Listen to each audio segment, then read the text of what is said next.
Thank you very much for coming to this meeting this morning. And the meeting this morning this morning. First of all, just quickly let's go here. And see, there was one she said that the fire safety information will make it more safe.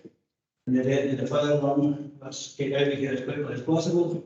There's no member of the public. So in the event of fire, follow me. Come with my permission.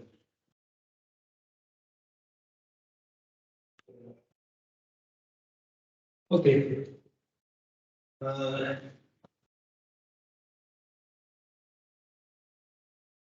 Please note that the public safety in the meeting will be recorded and published online for public viewing after the meeting. You will have to see this protocol. Yes, because we've got, I don't know if there's anybody online, but we are recording it, so it's just to make sure that everybody is aware photographs recorded. The member have to make the cameras if possible to enable you to join their video and can all attendees mute their microphones when you're speaking. Please do not comment during items or silent to do so. Then confirm that all members have been able to access all papers for the meeting. Thank you. If members wish to speak at any point, please indicate by clicking on the raise your hand button. This is accessible by hovering over the middle of the screen and hand button will appear in the middle of the bar. I will bring in an appropriate time. If any member lose connection, we will make the capability during the meeting, please alert the clerk by sending a chat message, which is accessible by hovering over the middle screen. Not me, but not you yourself. It's kind of difficult for you to hover over the screen. Always start a message with this order to the clerk.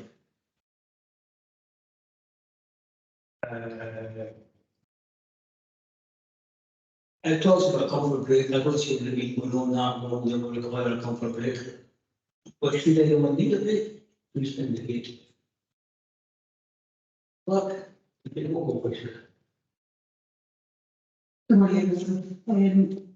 So, Chair, I've got everybody here except for Councillor Lindsay, but I don't believe he sent his apologies in. He's just given his Right, so now Councillor Lindsay's apologies. So it's really just back over to you. Yeah, thank you very much. Okay. Participants are leaving the building. Okay.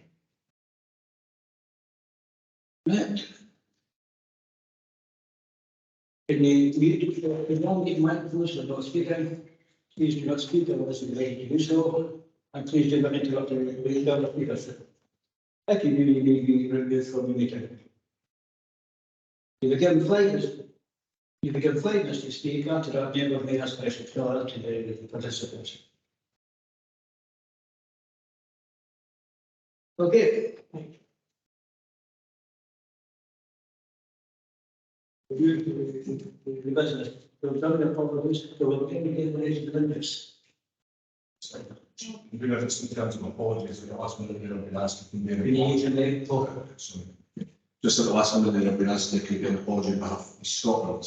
They have no business here today. Anyone who had planned on attending that are committed to another lesson in the nation areas. It's not asked for an apology to be conveyed. Thank you for Graham said that he had submitted his apologies, but he didn't receive the response. That will take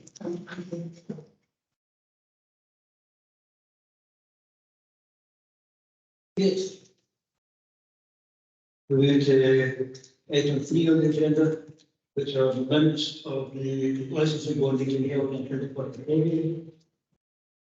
Page 3 and page 4. Is that true and accurate at the document? Other minute, please. Move on to item 4, which are from the delegate and the delegated powers here for voting purposes only. And these are for application of personal licenses. Okay? Please, finish it, voting for consideration. We have one application on the agenda this morning. It's in the name of the Derby Hall, and it's the a premises license grant. Oh, Yes, the audit members and the board. thank you for this. You do what it's not much sufficient like enough, but yes, I appreciate the need for the record. So as explained, it's an application for a new premises license for Devonshire Hall, and I'll show you the showing all of the board members today, if you're familiar with. No problem.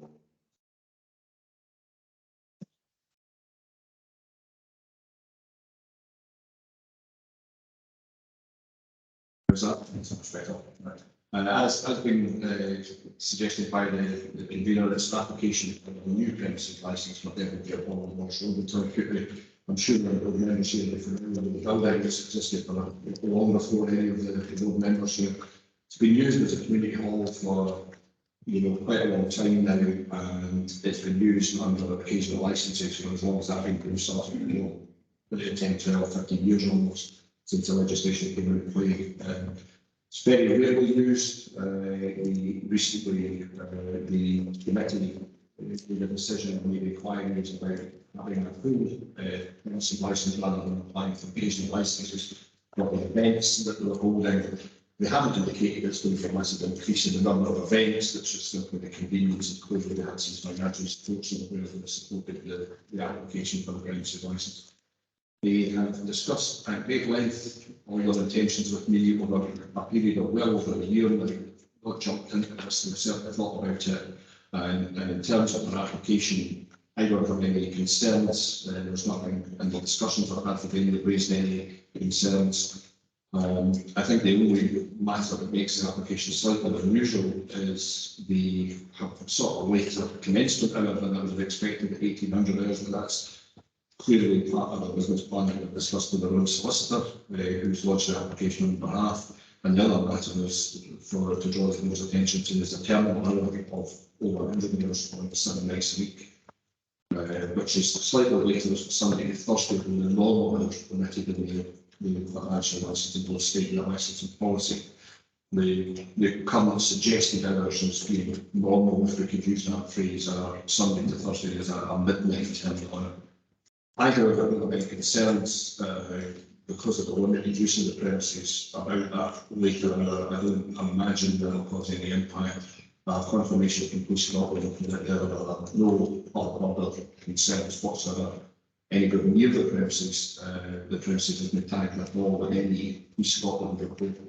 It's never been tagged with a keeper report, but it was only used as a location as something that's happening near to. That's the way the Scotland have had concerns about it.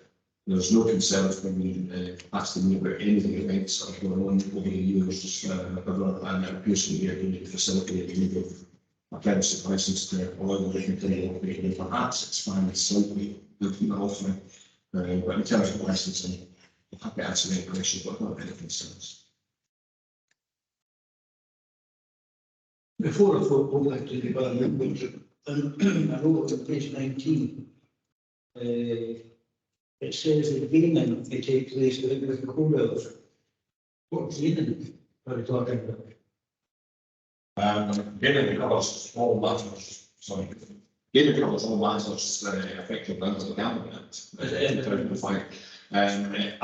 They haven't specifically discussed what they might be offering, but one would suspect there's a possibility of a Sunday afternoon bingo tea taking place that would require the consent of gaming. I don't imagine that there's going to be a poker club next Wednesday that we need to concern ourselves with. So not in terms of the casino. I wouldn't suspect that is the case. I don't think there's only one casino license available in Scotland at the moment, and it's not in this area. Thank you. Do any questions? Just one question, You need to. on page 10, it called Devonville, it's called, it's a company limited. Now, I don't know if that makes any difference when it comes to, being a member's club, as the same thing, or imagine if it's somebody. Yes, there's no indication. There's no indication that they intend to operate as a members club at all. It's a community hall. The Devonshire Hall Company Limited, I guess I would imagine it would be a trading company operating in the background because of the charitable status. And there's some rules in the background of the charities making income from the sale of alcohol, so they use a trading company quite commonly to source the income that profits from that trading company and often then donated to the charity. There's nothing sinister about it. It's just simply a way. It's quite common amongst charity organisations with the holder licence. We've experienced it before. The club that was in Roads, it's not very good. It's now closed. But we will see at the time today. Just doing that in a certain. Yeah, no, there's no indication that they intend to operate as a members club. They're basically going to, you're seeking to become normal licensed premises in the same way as any other public house, I suppose. Just the intended operation is slightly different. That's No. No,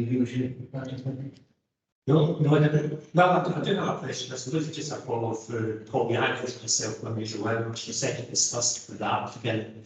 And I think that was happened is stick at 6 o'clock is the start time for that next lesson. Yes, I spoke to the solicitor representing the applicant in relation to it, and they had discussed the hours with the community group, and they felt that at this moment in time was sufficient for them. There was nothing we can do about it at this stage in terms of the one of the encouragement to apply for 11 AM. The other part of the thing that we've been doing that we've done in the past is funeral arrangements and things like that.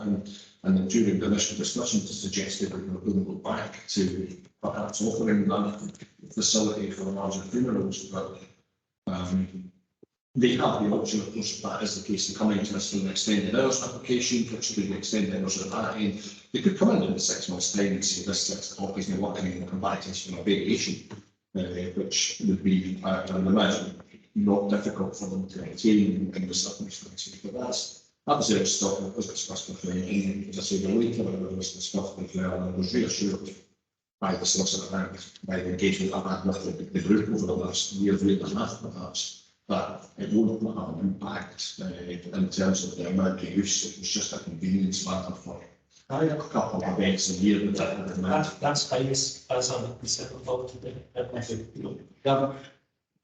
Thanks, Chair.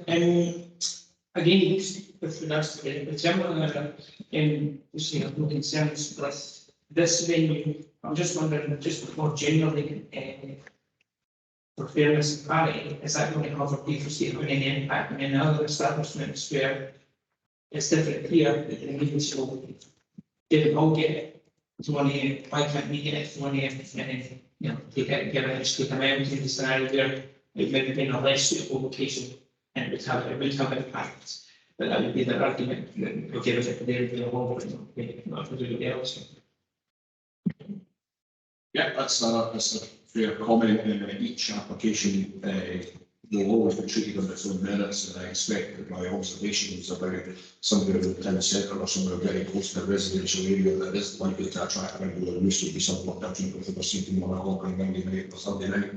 And that would be a matter for, I suppose, me and Scotland to provide evidence to you that there's a risk associated with that, and those later others connected with the licensing objectives. I quite frankly can identify no risk and produce no evidence of any risk related to that, and it's for the licensed to decide if there is a ground for refusal based on information that's informed. If there is no ground for refusal, then you will be aware that the office of lunch and granted an application.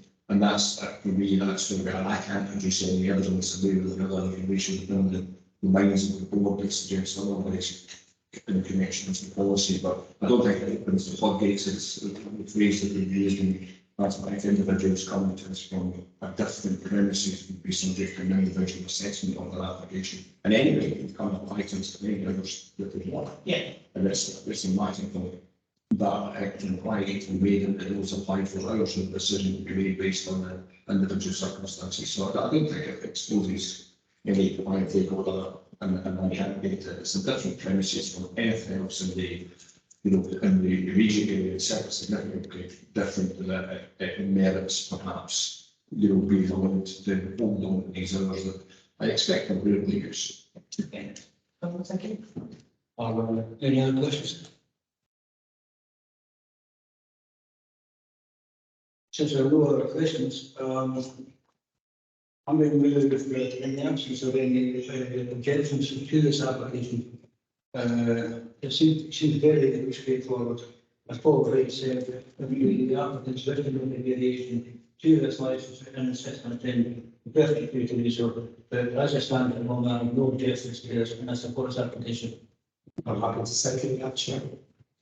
Thank you, Mark. Is that unanimous? Thank you. I wish I could do that.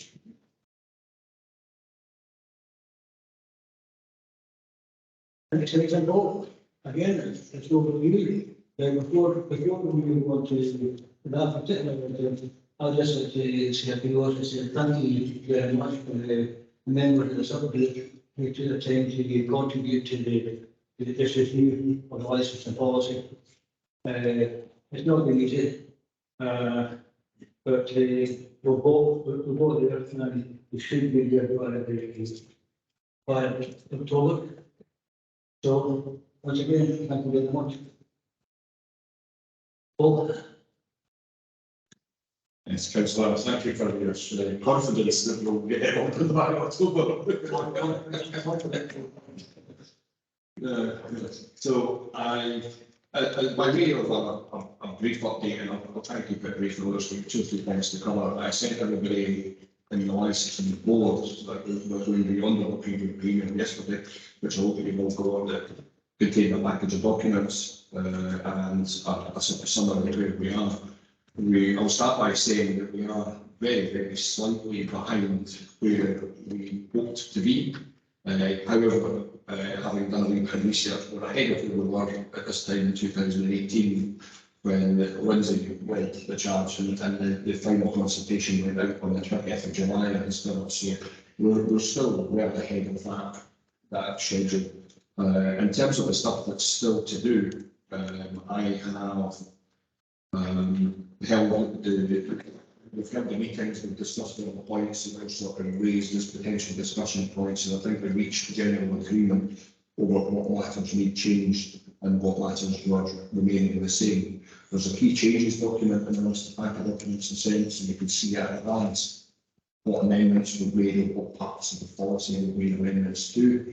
What I'm asking is everybody had a read through the draft policy document, and you're looking confused. I think you know what the email draft is. Okay. So we had a great deal of difficulties yesterday, as you know, with various IT.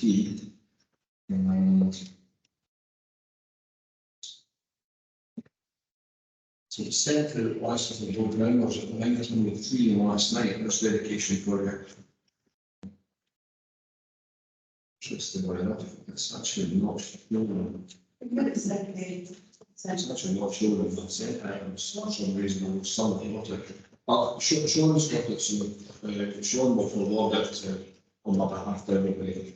But in long start, there's going to be something of course there amongst that there is. Yeah, not all of them. Okay. So basically, where we are is there's a draft policy document done.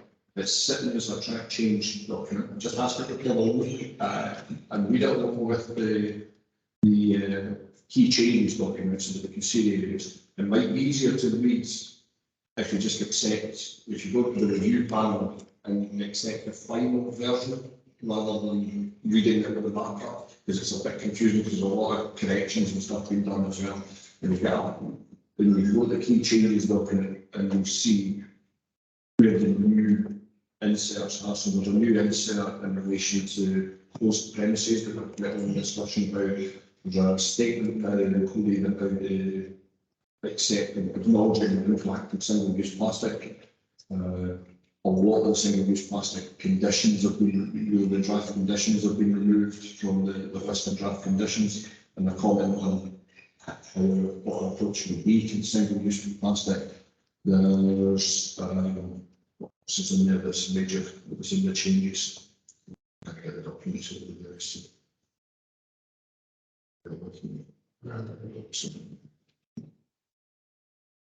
Any changes? The photograph. There's a decision to be made on the photograph, on the front cover photograph, very important. So there's, in terms of sourcing a new photograph and the approach communication, we may send maybe 5 photographs, 1 or 2 for me, don't see Clackmannanshire very well, it could be anywhere in Scotland to do. It's a matter for the board, we don't need to decide that pre-consultation like that. We can make that decision right up in October on the consultation day. And of course, if there's any other photograph that anybody else wants to suggest, provided this photographic fences on to use in terms of having copyright control over it, I'm sure it can be considered. Yeah, one of the other main parts is we're running a statement about the of policy in relation to delivery of alcohol, which is one of the significant changes that we're making, because that seeks to ask, that seeks to make it clear that in relation to have delivery of alcohol mentioned on the operating plan, there's no automatic entitlement to provide that service. You have to come to us for a big issue. But previously we've been silent on that. A lot of councils have come exactly on that. With the advent of the amended delivery of alcohol, with the increase in delivery of alcohol during COVID. And the forward has been amended very slightly. The convener has suggested in an email that there might be some message or comment from the convener to be added to that. I would agree that that sounds like a good idea. I'm sure the rest of them that at some point to be added into that. We had an approach from one of the other councillors, I can't remember who it was, I'm really sorry, to acknowledge the Getting Home Safe campaign. So by an acknowledgement of that, making words about it, I simply stole it from another council. We acknowledge that in a way that keeps it legal without suggesting it will apply conditions on licences about it, which we discussed at length with the solicitors and the solicitors from other areas, and unanimous agreement that we couldn't legally impose conditions on licences, suggesting that staff should be on it, but we acknowledge the importance of such campaigns and make a very clear recommendation that anybody that then after 1 o'clock in the morning should make sure or should consider having measures in place to ensure our staff can get home at that time in the morning. And we've added that into the securing public safety licensing objective. Another minor insert was a recognition of the difference between public nuisance and statutory nuisance. Statutory nuisance being a matter that's dealt with by environmental health. Under the Environmental Protection Act, public nuisance being something different and a much different standard of proof. And relates only to licensed premises. So we've acknowledged that there is a difference. And a very slight amendment to the definition that we apply to voluntary organisations, just to clarify that we are looking for, when we're accepting an application from a voluntary organisation, they should be properly constituted, have a clear community purpose, and have a written set of rules, not just Paul and Sean's golf tour limited, fancy raising money for seeing the world from the locals. So that's really about it. All we need to do now is by, I think the single-use plastic. Sorry, yes, there's a commentary about the single-use plastic at the end, and we've removed the conditions. I've made some general amendments to the sample conditions at the end, just to make them fit more with what we've been doing.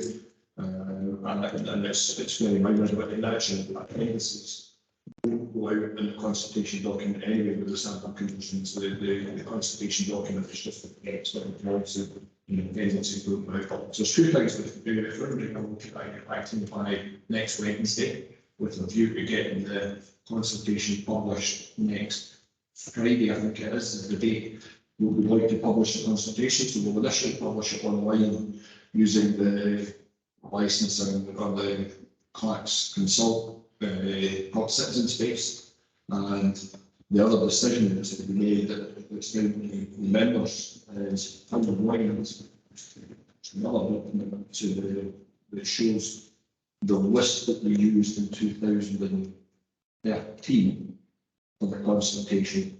I don't know, because I wasn't involved in the consultation in 2018, how much of that list in 2013 was used. I know that was the reference list, but I don't know how much of that was consulted on, and I can't find any information because Lindsay and I actually thought it was Merrill and Gillian that done it, but I'm told it wasn't Merrill and Gillian. I originally thought it was consumed. It perhaps was June that was involved in that, so I've got a chat with Anne today, see if Anne was involved in that consultation.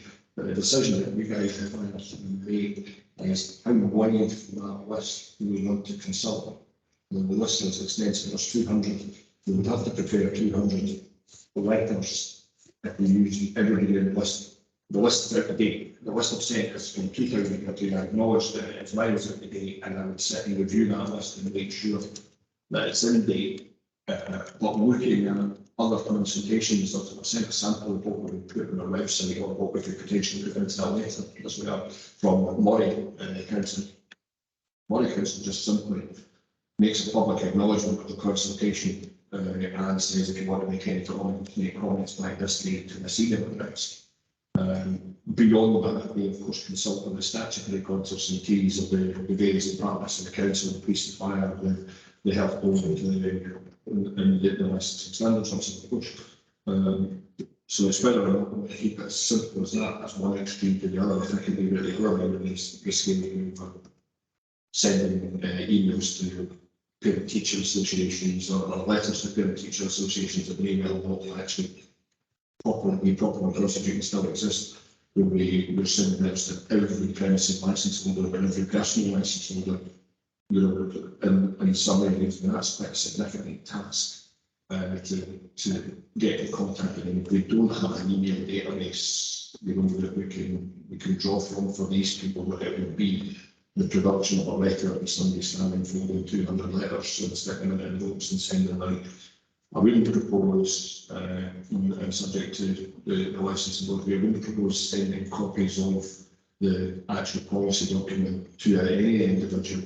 There'll be a link, there'll be a link to where it can be found, and no in any letter that's sent out saying if you want a paper copy, we will be happy to supply it to you, but please get in touch and we'll, you know, for contact details. So probably Sean, I don't know if Sean knows that, but probably are Sean. So that's where we are. So the two decisions we need is any comments that you've got by next Wednesday to me, and any comments that you want to make on the range of the consultation that I go to that list.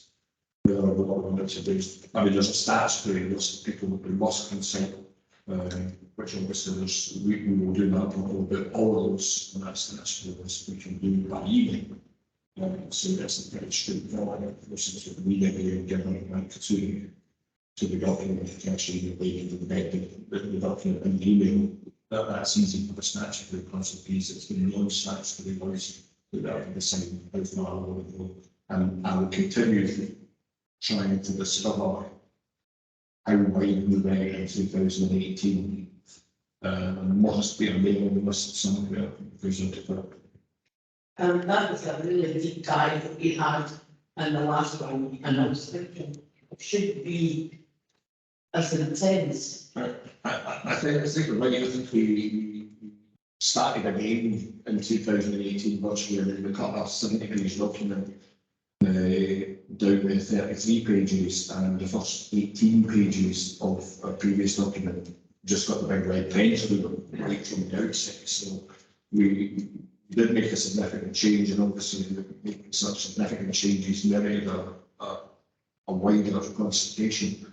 I think you're right, this year there's only half a dozen key areas where we've made some changes, and I don't think any of them have a major impact on anybody, and even that big and significant change that we made in 2018, the responses, the consultation responses were very few, and it seemed to be a disproportionate amount of work to do a really wide consultation for a limited response.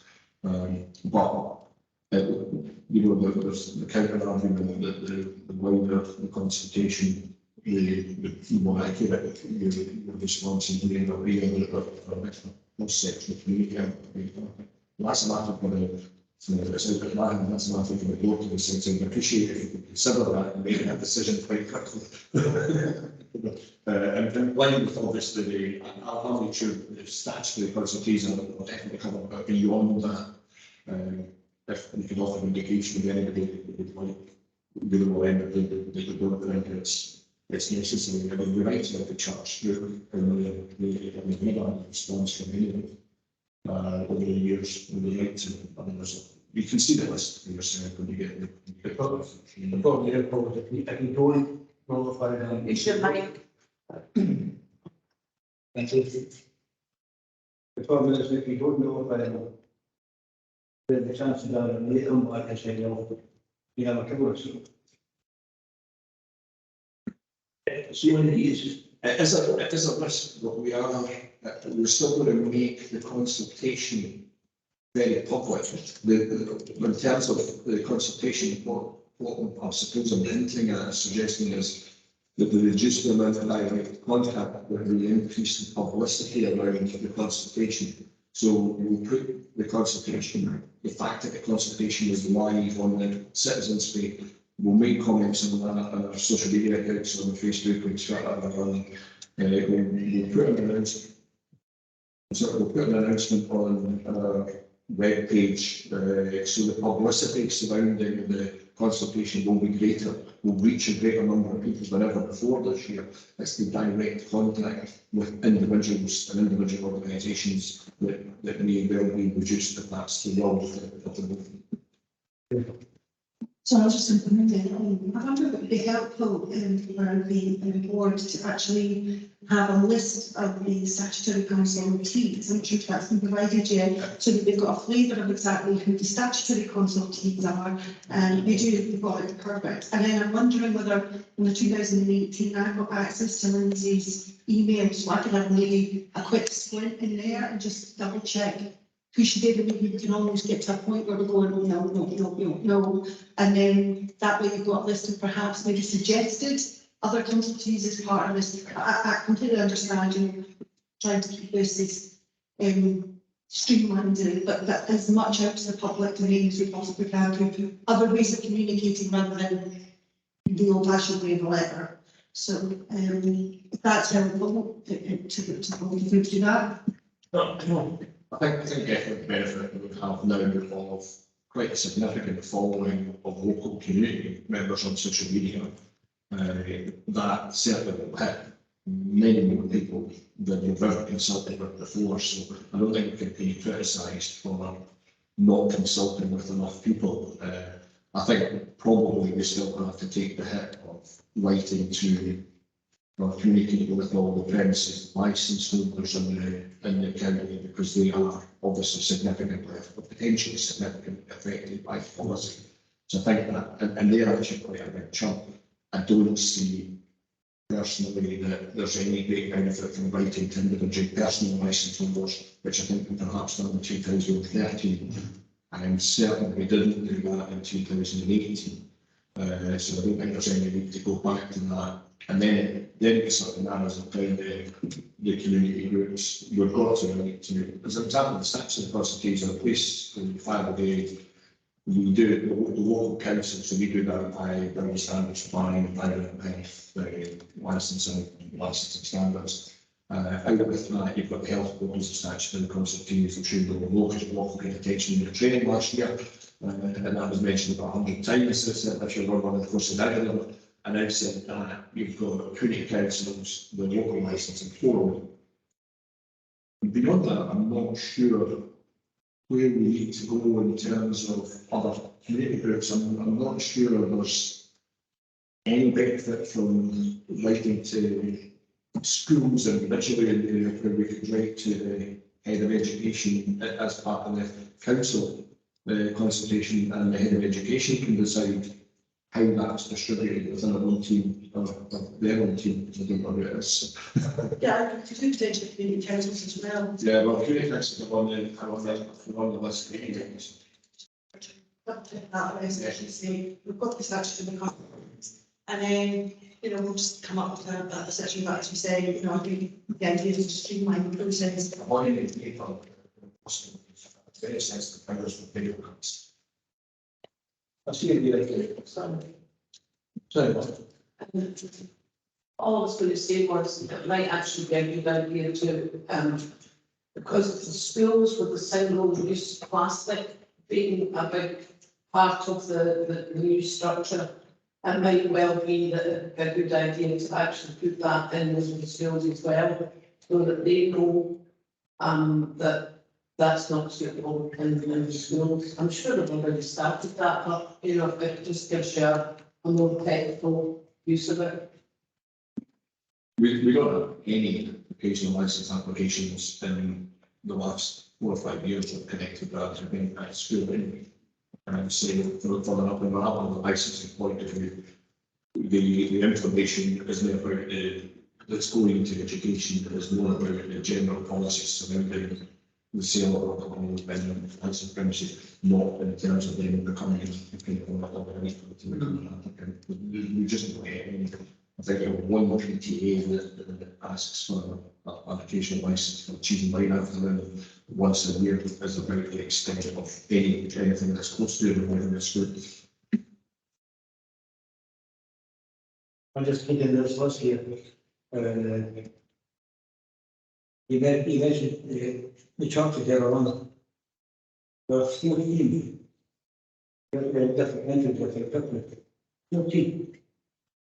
No, I think it's a new list. I think we've condensed that. I mean, on the list. It's just simply say churches that they want to make more information get applicated. And it's everything from a congregation of church until the people to the religious services. Evangelical, evangelical church until the people. I think in terms of religious organisations, they are more likely to have members that follow social media connected with the council.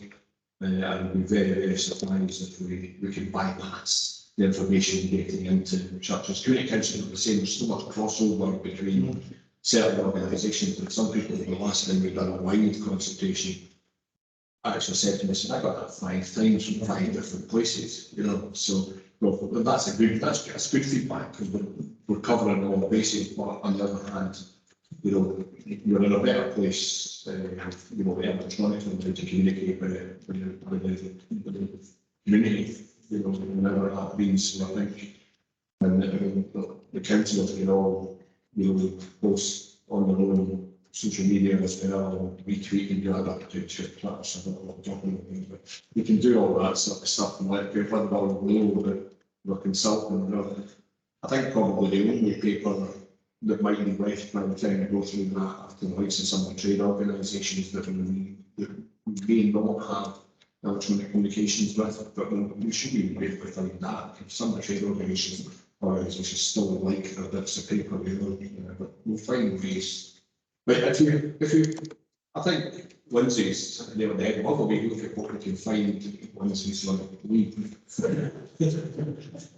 Because you were speaking about this, we'll have a look at Lindsay's past work and see what we can identify, and then you can scale out the. And as long as we get a fair go out what we're hitting, as I say, particularly the online presence, I think that's quite powerful these days. So hopefully, you know, We don't need to override everything. no, and to be honest, you know, we historically across Scotland there's been very few responses other than the generic health board response, a fairly generic Scotch Beer and Commerce Association response, and Wines and Spirits Trade Association response. All pretty much say the same thing. Thanks very much for doing such a good job. But would like to point out X and define something that they're not happy about. And that's the general responses over the years have been, I know, not being very generic about it, and maybe I'm kind to some of these people that made an effort to actually read the policy and respond. But we've never had much by way of criticism about any of the policies that we've adopted so far. So I think that's very effective. You see the light record in the last little bit of stands and everything. I think we should be. NHS public health will make a non-convention. And that's for the alcohol and the supplements. Has anybody else got any questions about where we are still now?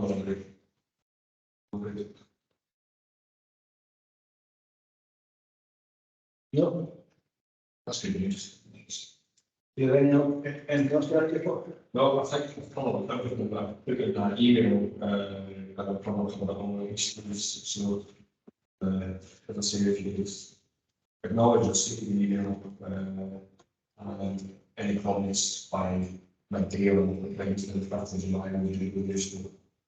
And that's it. Don't worry about the format and the spell check or anything like that, because that's all still been done. I'm very conscious that there's different font which are found throughout the document. For some reason, the rights of part has been done with somebody, part has been done with somebody, so there's different fonts that will all be sorted, all be formatted before it goes, before it gets published. And then once we've got the final amendments done, I'll get approved properly. And hopefully, And I'm going to take most of the notes here, and then notes and notes, see if you look at the one. so don't worry about the highlighting in that. It's just the nature of the text. Particularly interested in the feedback about single-use plastic, the comments of the final copy for closed premises, the acknowledgement of the Get Home Safe campaign, and the other matters in the key changes. Just particularly interested in any comments. So if there's changes now, it's like if anybody wants any desperate changes made to the language used or the style of the presenting, you know, it's trying to do it for the presenting of the I was going to suggest, and I'm not going to stick the wheel of evolving policy can actually come in to the end. I unfortunately didn't join the group. There's probably others in the same place. There's a mix up in the dates. So I apologise, but I thank people that have been involved in the working group. But given that these documents are electronic, I was wondering would it be possible for Paul to send them to all members of the licensing board? And they can have an opportunity to contribute in this last draft, and you can either opt in or opt out, but it might be useful just to have a look and use any sort of issues for the whole of the board, which is small group. I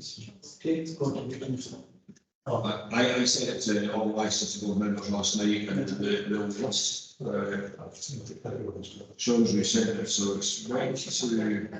I'll take contribution from anything from the It's right to a mailing group called licensed board members, which, to be fair, I'll tell you who it's all sent to. There could be a bit of a problem because the group that says, the group that's titled licensing board members on the mailing list currently has Councillor Benny and Councillor Errol as the only group members of it.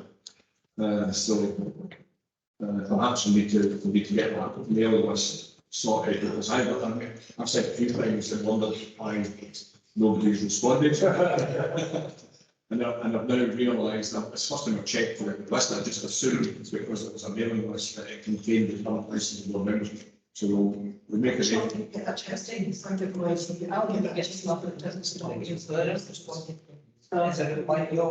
That's right, I'm getting the numbers, what they've been after the fact. So it's probably because. I can apologise for that.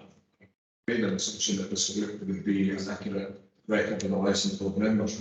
And I'll be quite honest, I've said some things behind your back saying, why have you not responded to me? I'll be quite sure about it. It would appear that the list, that list used to be a full list of licensing board members, and obviously if not, then we'll get that sorted. And obviously Sean's kind of said everything now, everybody that's here today should have the list of evictions copied in the missing. Yeah. It'll be Sean's fault in the future as well.